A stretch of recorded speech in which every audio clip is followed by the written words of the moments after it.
1981년에 마크 드웨인의 소설이 왕자와 거지가 있습니다. 우리 너무나 잘 아는 내용이죠. 왕자 에드워드와 거지 톰은 한날 한시에 태어났는데 너무나도 비슷하게 생겼어요. 그래서 거지가 왕궁에 왔다가 우연찮게 왕자를 만나게 되고 왕자와 거지가 옷을 바꿔 입으면서 생기는 여러 가지 일들을 소설로 쓴 것입니다. 에피소드를 그린 이야기죠. 이 소설의 결말은 어떻습니까? 헨리 8세 아버지 왕이죠. 헨리 8세가 죽게 되었고 실은 에드워드 왕자가 왕위를 계승해야 되는데 지금 왕궁에 있는 것은 누굽니까? 거지 왕자 톰입니다. 왕자는 거지 신세가 돼서 지금 밖에서 생활하고 있는 상황인들인 것이죠. 그래서 이 에드워드 왕자가 우여곡절 끝에 여러 가지 난관을 극복하고 대관식 전날에 왕궁에 들어가게 되고 그 대관식 날 자신이 진짜 왕자라고, 내가 진짜 왕자다, 내가 왕위를 계승할 사람이 나다라고 얘기를 합니다. 그때 거지 왕자 톰도 저 사람이 진짜 왕자가 맞다라고 말하죠. 근데 거기에 있는 대관식에 참석한 사람들은 다 놀래죠. 왜냐하면 둘이 너무 닮은 거예요. 그래서 어떻게 해야 될지 모르는 난감한 상황인데 그때 에드워드가 잃어버린 옥새의 행방이 어디에 있는지를 말하면서 에드워드가 진짜 왕자로 인정받고 왕위를 이제 계승을 받습니다. 너무 잘 아는 내용이죠. 쫓겨난 에드워드 왕자, 남루한 옷차림이고 경비들이 왕궁에 들어가는 것을 막았습니다. 실은 왕궁은 자신의 집이죠. 자신이 있어야 될 곳입니다. 그럼에도 불구하고 못 들어갔어요. 하지만 원칙적으로는 에드워드 왕자가 왕궁에 들어가는 것은 전혀 어색한 일이 아닙니다. 왜 그렇습니까? 에드워드가 원래 왕자이기 때문에 너무 당연한 것이죠. 예수님께서 예루살렘에 입성을 하십니다. 근데 나귀 새끼를 타고 입성하셨다고 기록하고 있습니다. 나귀 새끼를 타고 입성하셨다는 것은 예수님이 이제 평범한 순례객이 아니라 왕으로서 입성하는 것임을 마태는 지금 알려주고 있습니다. 왕으로 입성하는 것입니다. 자, 그러면 왕으로 예루살렘에 입성하면 그 왕은 어디를 가야 될까요? 어디를 먼저 가야 됩니까? 왕궁에 먼저 가야겠죠. 근데 오늘 성전을 보면 예수님이 예루살렘에 입성하신 뒤에 가장 먼저 가신 것은 왕궁이 아니라 어디입니까? 성전이었습니다. 12절을 보면 예수께서 성전에 들어가사 성전에 가셨습니다. 아주 굉장히 중요한 메시지를 마태가 이 부분에서 담고 있습니다. 왕은 어디에 있습니까? 세상의 왕은 왕궁에 있습니다. 그럼 성전, 사람들이 생각하는 신들은 어디에 있습니까? 신전에 있습니다. 성전은 여호와 하나님이 계신 곳입니다. 근데 예수님이 어디로 가십니까? 성전으로 가셨어요. 그리고 나중에 보면 아시겠지만 내 집은 기도하는 집이다 이렇게 표현하셨어요. 말씀을 인용하시면서. 그러니까 예수님은 지금 여호와 하나님이 계신 성전을 뭐라고 표현했습니까? 내 집이라고 표현을 했습니다. 세상의 사람들은, 이스라엘 사람들은 누구를 원했습니까? 로마를 정복할 세상의 왕을 원했습니다. 그 왕을 기대를 했고 그 기대에 충족이 안 되니까 예수님을 십자가에 못 박도록 그렇게 결의를 해버렸습니다. 그렇게 내몰았습니다. 그런데 마태는 너희가 죽게 한 그 예수가 누구냐? 그분은 세상의 왕으로 오신 것이 아니라 성전에 들어가신 것을 통해서 하나님 나라의 왕으로 오셨다는 것입니다. 그렇기 때문에 그 하나님 나라의 왕은 무엇을 해야 되느냐? 인간의 죄와 사망의 권세를 무너뜨리기 위해서 오신 왕이라는 것입니다. 너희가 십자가에 못 박혀 죽게 한 그 예수가 바로 하나님 나라의 왕이라고 예수님이 예루살렘에 입성한 후에 성전에 가신 것을 통해서 다시 한번 강조를 하는 것입니다. 그분은 세상의 왕으로 오신 것이 아니라 너희가 생각했던 대로, 너희가 기대했던 대로 그런 왕이 아니었다는 것이죠. 우리의 죄와 사망의 권세를 깨뜨리게 오신 하나님의 나라의 왕으로 오셨다. 마태는 지금 예수님이 성전에 들어가는 것을 통해서 다시 한번 강조를 하는 것입니다. 그런데 예수님이 성전에 들어가셨지만 성전에는 원래는 하나님이 왕이셔야 되는데 다른 왕들이 있었어요. 누굽니까? 대제사장입니다. 대제사장이 자신이 왕처럼 군림을 했습니다. 하나님의 말씀대로 움직인 것이 아니라 자신의 생각대로 성전을 막 바꾸어 놓았습니다. 어쩌면 오늘날 이 한국 교회가 그런 모습일 수 있어요. 하나님이 왕이시고 하나님이 높임받아야 될 곳인데 목회자가 왕이 되고 목회자가 높임받는 그런 곳으로 변질될 수도 있습니다. 굉장히 우리가 조심해야 될 부분들입니다. 예수님이 성전에 들어가서 제일 먼저 하신 일은 무엇일까요? 12절 말씀 우리 같이 읽겠습니다. 시작.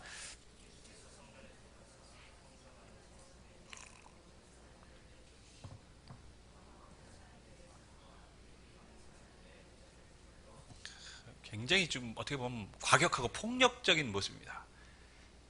밥을 먹는데 밥상을 확 엎었다. 그러면 진짜 감정 상하잖아요. 여러분, 예수님이 식당에서 상을 엎었다 그래도 우리가 뭐 저런 사람이 다 있어 이럴 텐데 지금 어디서 상을 엎었습니까? 성전에서 엎으셨어요.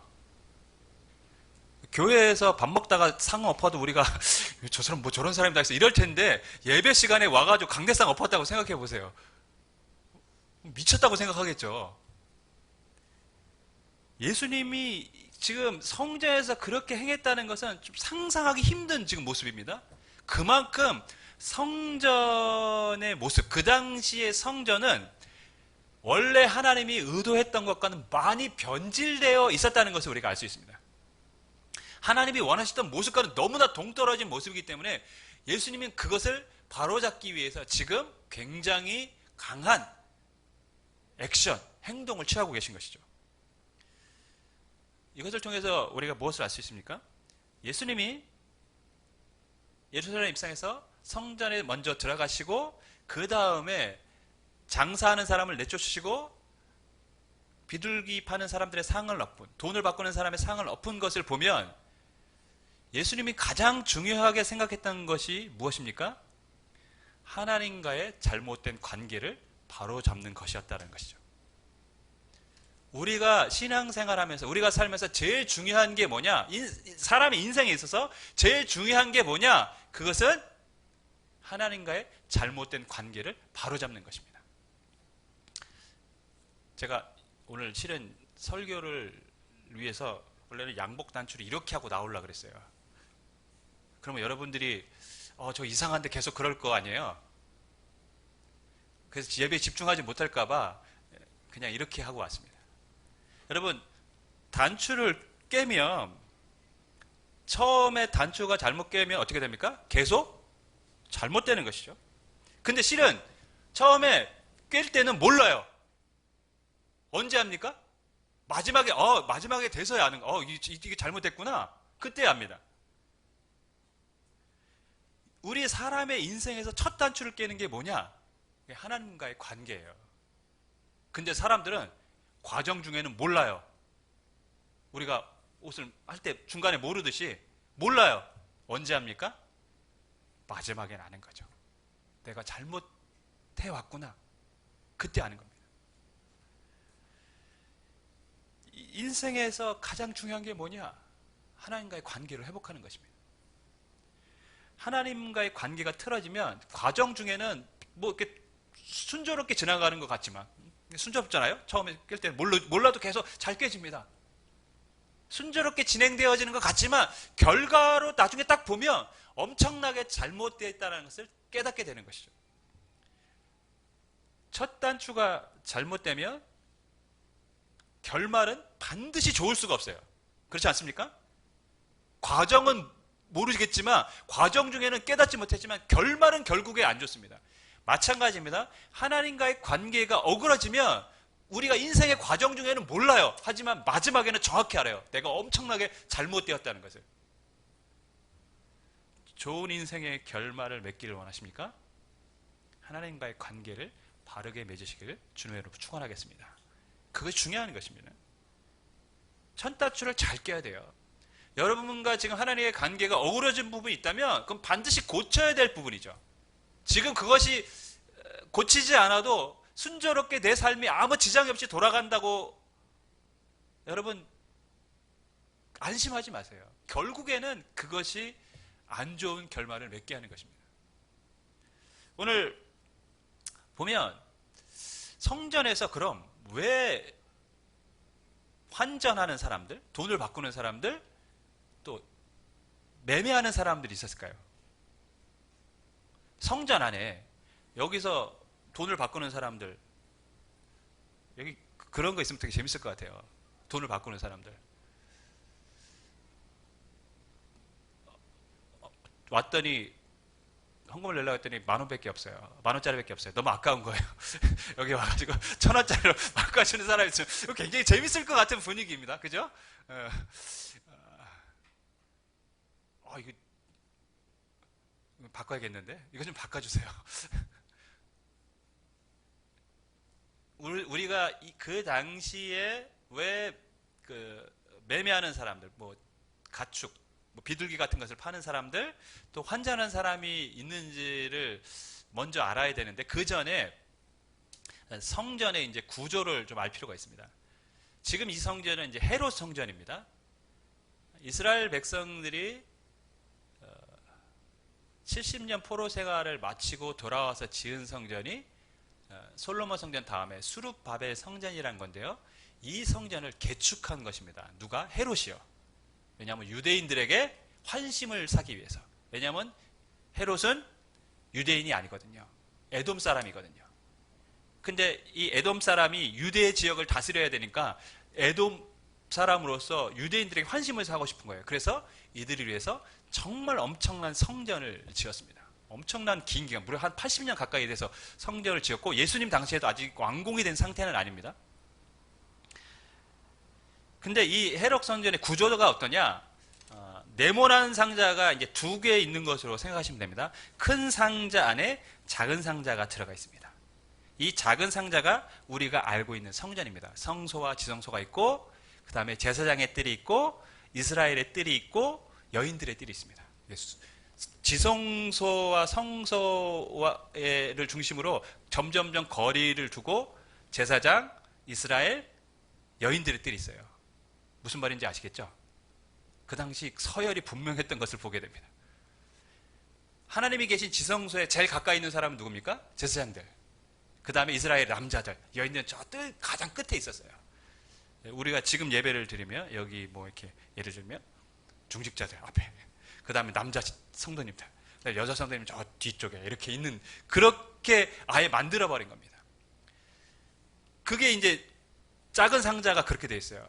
그러면 큰 상자와 작은 상자 사이에 있는 공간들이 있을 거 아닙니까? 이 공간들이 뭐냐? 바로 이방인의 뜰이라고 했습니다. 그 이방인의 뜰은 말 그대로 뭘까요? 이방인들이 올 수 있는 곳입니다. 거기까지만 올 수 있어요. 그 이상 오면 어떻게 됩니까? 죽습니다. 경고문도 붙어 있어요. 더 이상 들어오면 죽는다. 그러면 이 사람들이 장사를 했던 곳은 어디냐? 우리가 생각하기에 예배드리는 이 공간이라고 생각하지만 실은 이방인의 뜰에서 재물을 팔고 환전을 했던 것입니다. 그러면 왜 재물을, 가축을 파는 사람이 있었을까요? 하나님께 재물을 바칠 때는 어떤 걸 바쳐야 됩니까? 흠없는 걸 바쳐야 돼요. 예루살렘에 사는 사람들은 문제가 없어요. 가까우니까. 저 멀리서 오랜 기간 동안 예루살렘을 향해 오는 순례객들의 입장에서는 가축을 밟고 오는 동안 가축이 어떻게 될까요? 어디가 상하겠죠. 어디가 다치겠죠. 그러면 하나님께 온전한 제물을 바칠 수가 없는 상황입니다. 그러니까 그렇게 하느니 온전한 제물을 바치기 위해서는 어떻게 해야 되죠? 거기서 온전한 제물을 사서 바치고 싶었던 것이에요. 선한 의도로 시작을 했습니다. 환전하는 것도 마찬가지입니다. 이스라엘 백성들은 성전세라는 걸 냈어요. 근데 로마 황제가 그려진 돈을 내는 것은 하나님 앞에 합당하지 못하다고 생각한 것이죠. 로마 황제의 그림이 있으니까. 하나님이 왕이신데 어떻게 황제가 그려진 그 돈으로 세금을 냅니까? 성전세를 냅니까? 그래서 로마 시대에 로마 당연히 화폐가 통용됐겠죠. 근데 그것을 가지고 와서 뭐랍니까? 유대의 화폐로 바꾸는 것입니다. 어떤 면에서 보면 하나님을 향한 순수한 믿음을 갖고 그들이 지금 그 일들을 행하고 있는 것입니다. 근데 문제는 뭐냐? 거기에 사람들의 욕심이 개입되기 시작했다는 것이죠. 거기서 장사를 하는 사람들은 그 재물을 안 살 수가 없잖아요.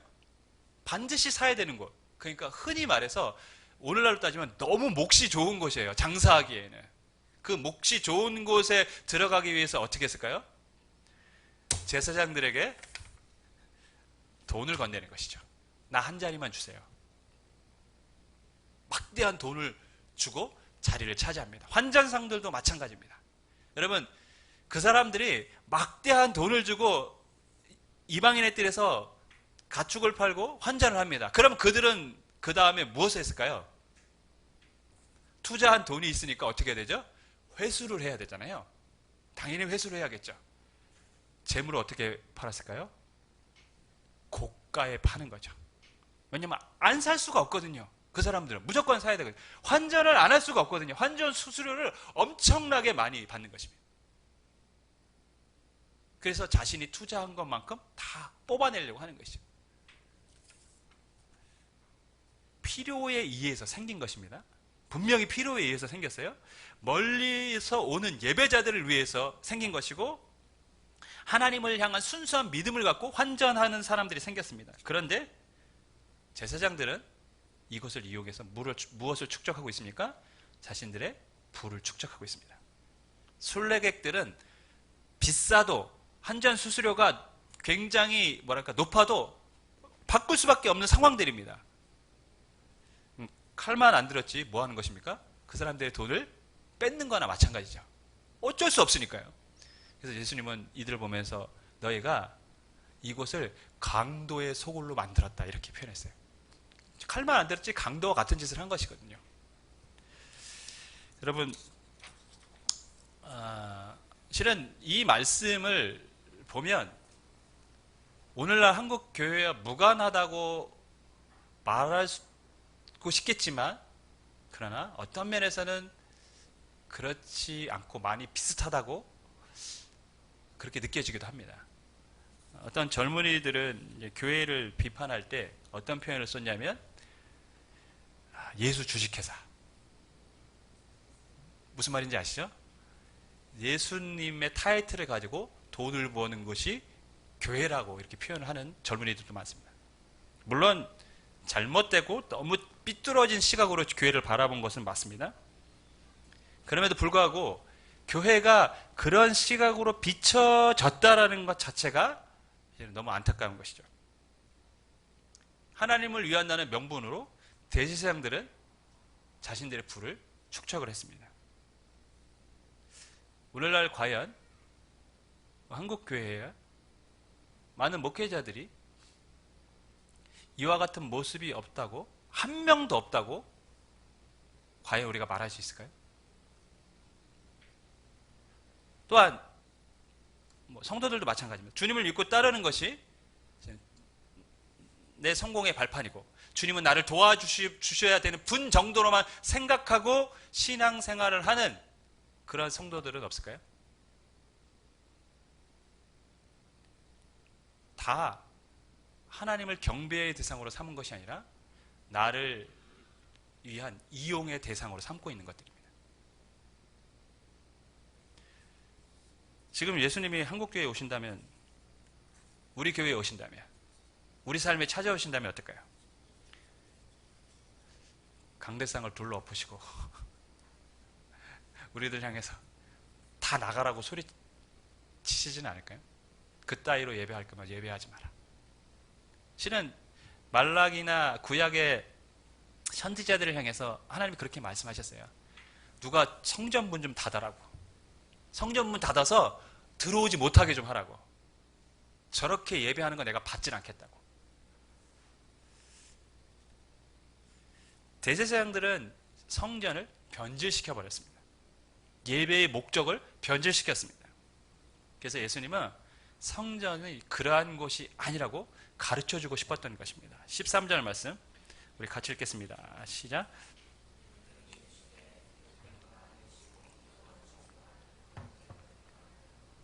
너희 사람들은 자신의 목적을 따라 교회를 바꿨습니다. 강도의 소굴로 만들었어요. 근데 예수님은 내 집은 뭐 하는 곳이라고요? 기도하는 집이다. 이렇게 말씀하십니다. 여기서 말씀하신 이 기도의 의미를 우리가 좀 생각할 필요가 있습니다. 기도는 우리가 어려움이 있을 때 하나님 앞에 우리가 간구하는 것, 그 이상의 의미를 지금 담고 있는 것이죠. 여기서 기도는 뭐냐? 하나님을 만나는 곳, 하나님을 찾는 곳이라는 것이죠. 성전은 어떤 곳입니까? 하나님을 예배하고 하나님을 찾고 하나님을 만나는 곳이라고 주님은 가르쳐주고 계십니다. 우리 주일학교 아이들 중에 예전에는 예배를 오는 목적이 예배가 아니라 다른 것에 있는 아이들이 많았어요. 달란트를 받기 위해서. 나중에 달란트 잔치하면 뭘 합니까? 선물 받으니까요. 간식 먹기 위해서. 요즘은 뭐 간식이 풍부한 시대라 뭐 그렇진 않지만 예전에는 간식 먹기 위해서 가기도 했습니다. 저도 어렸을 때 부활절이나 뭐 크리스마스 때 이런 때 갈 때는 과자 받으려고 달걀 먹으려고 가기도 했어요. 또 요즘은 아이들이 예배를 할 때 또 다른 목적을 갖고 옵니다. 핸드폰을 사용할 수 있는 마일리지를 적립하기 위해서 이 자리에 참여합니다. 예배를 참여하면 핸드폰을 얼마간 할 수 있다라는 그러한 조건이 달려있기 때문에 예배를 참석하기도 합니다. 그러나 그 모든 것이 다 뭡니까? 예배를 변질시키고 있는 것이죠. 예배가 목적이 아니라 나의 유익이 목적이 된 것입니다. 여러분은 어떤 목적으로 어떻게 교회를 알고 찾아오십니까? 참되게 예배하고 주님과 교제하기 위해서 이 자리에 오셨기를 주님으로 간절히 축원하겠습니다. 그것이 교회를, 성전을 향한 우리의 마음이어야 합니다. 성전에서 이제 한바탕 소동이 일어났죠. 그리고 나서 보면 예수님이 다시 베다니 예루살렘에서 나가셨어요. 그리고 그 다음날 다시 예루살렘에 돌아오는 중에 19절을 보면 열매가 없는 잎만 무성한 무화과 나무를 보게 됩니다. 우리 19절 말씀 우리 같이 읽겠습니다. 시작.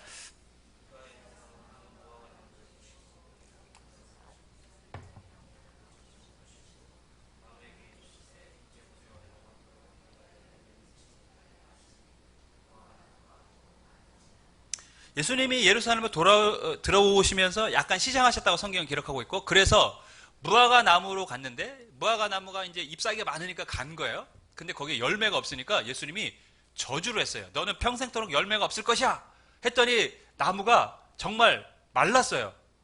오늘 성경을 보면 예수님은 우리가 알던 예수님의 모습과는 조금 굉장히 거리가 멉니다. 굉장히 과격하세요. 굉장히 감정적이세요. 화를 잘 내세요. 상을 엎으시고 저주하시고 막 이러십니다. 근데 더 충격적인 것은 뭐냐? 마태 복음을 보면 아직 무화과 철이 이르지 아니하였다고 기록을 합니다. 그러니까 열매가 없는 게 어땠다는 것이죠? 너무 당연한 때라는 것이죠. 그럼에도 불구하고 예수님은 열매 없음을 보고 저주를 하셨어요. 너는 평생토록 영원토록 열매를 맺지 못할 거야. 도대체 왜 그러셨을까요? 원래 이 무화과 나무는 1년에 2번 열매를 맺습니다. 4월에 열리는 무화과를 파게라고 합니다. 파게. 이 무화과 나무는 작고 단맛도 없고 물기도 없고 푸석합니다. 그래서 상품 가치로 전혀 사용이 안 됩니다. 사실은 가난한 사람들을 위해서 그것은 남겨둡니다. 그런 거라도 이제 먹을 수 있도록. 그리고 여름에 열리는 무화과가 진짜 무화과 열매죠. 테에나라고 합니다. 단맛도 있고